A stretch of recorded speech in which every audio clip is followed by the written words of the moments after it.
You've grown determined, each in your own way, to right them.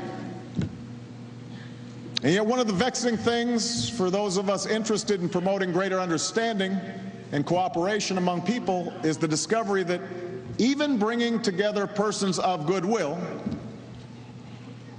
bringing together men and women of principle and purpose, even accomplishing that can be difficult. The soldier and the lawyer may both love this country with equal passion and yet reach very different conclusions on the specific steps needed to protect us from harm. The gay activist and the evangelical pastor may both deplore the ravages of HIV/AIDS, but find themselves unable to bridge the cultural divide that might unite their efforts. Those who speak out against stem cell research may be rooted in an admirable conviction about the sacredness of life, but so are the parents of a child with juvenile diabetes who are convinced that their son's or daughter's hardships might be relieved.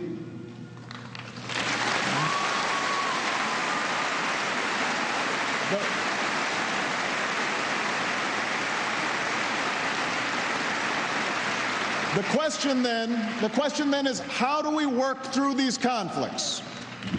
Is it possible for us to join hands in common effort as citizens of a vibrant and varied democracy? How do we engage in vigorous debate? How does each of us remain firm in our principles and fight for what we consider right, without, as Father John said, demonizing those with just as strongly held convictions on the other side? And of course, nowhere do these questions come up more powerfully than on the issue of abortion. As I considered the controversy surrounding my visit here, I was reminded of an encounter I had during my Senate campaign, one that I describe in a book I wrote called The Audacity of Hope. And a few days after the Democratic nomination,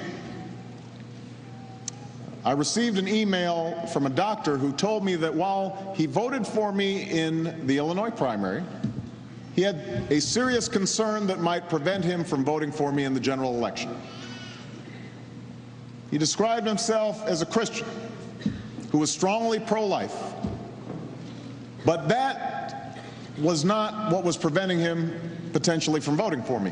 What bothered the doctor was an entry that my campaign staff had posted on my website, an entry that said I would fight, quote, right-wing ideologues who want to take away a woman's right to choose, unquote.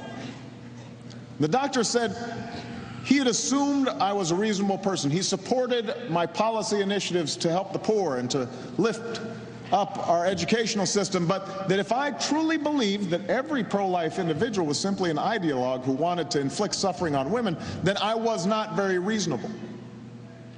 He wrote, I do not ask at this point that you oppose abortion, only that you speak about this issue in fair-minded words.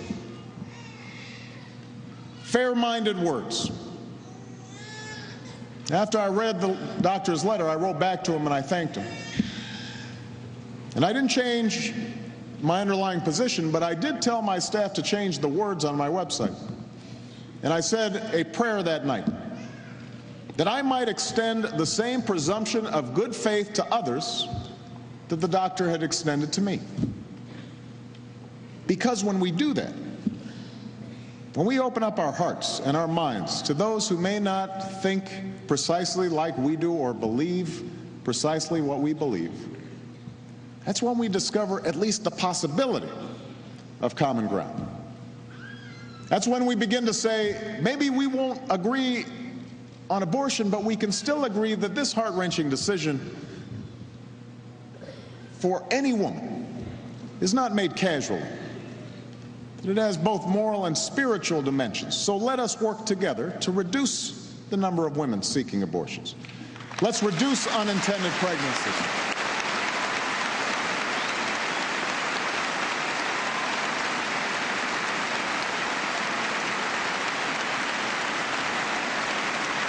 let's make adoption more available.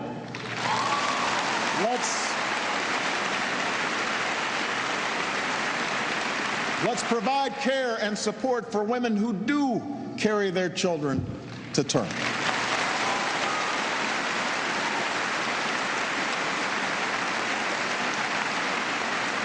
Let's honor the conscience of those who disagree with abortion and draft a sensible conscience clause and make sure that all of our health care policies are grounded not only in sound science but also in clear ethics, as well as respect for the equality of women. Those are things we can do. Now,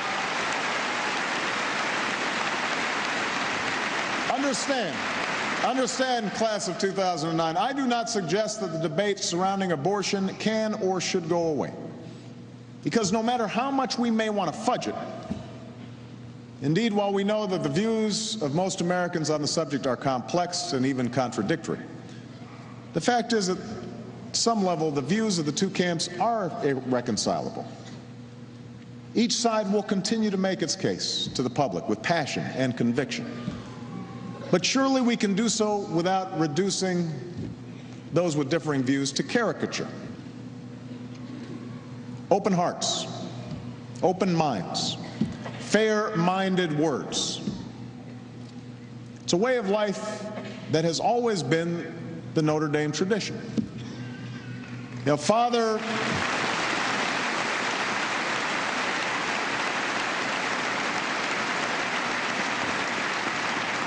Hesburgh has long spoken of this institution as both a lighthouse and a crossroads.